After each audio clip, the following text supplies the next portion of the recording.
Dennis Trillo, magiging kontrabida ni Ruru Madrid sa upcoming Kapuso action drama ng Hari ng Tondo. Itatapat sa sigabo ni Coco Martin.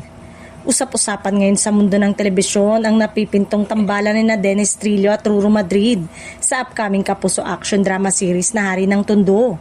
Ayon sa mga ulat, nakatakdang gumanap si Dennis bilang pangunahing kontrabida sa serye, habang si Ruru naman ang magiging bida sa inaabangang proyekto ng GMA Network. Ayon sa mga insider reports, nakatakda na ang story conference ng serye ngayong May 18 bilang hudyat ng pagsisimula ng masisinang paghahanda para sa programa.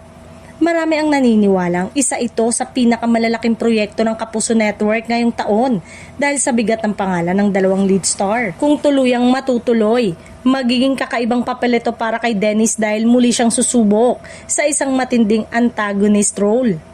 Kilala ang aktor sa kanyang versatility, kaya naman inaasahan ng fans na bibigyan niya ng lalim at kakaibang bangis ang kanyang karakter sa serye.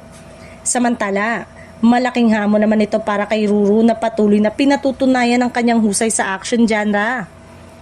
Matapos ang kanyang matagumpay na mga proyekto, marami ang nagsasabing eto na ang tamang panahon upang mas lalo siyang maitanghal bilang isa sa pangunahing action stars ng kanyang henerasyon. Mas lalong naging usap-usapan ng proyekto dahil sa espekulasyong maaaring umanong itong itapat sa sigabo ni Coco Martin sa kabilang network.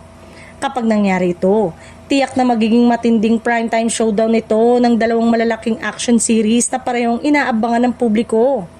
Sa ngayon, wala pang opisyal na kumpirmasyon mula sa GMA kung eto nga ang magiging katapat ng sigabo.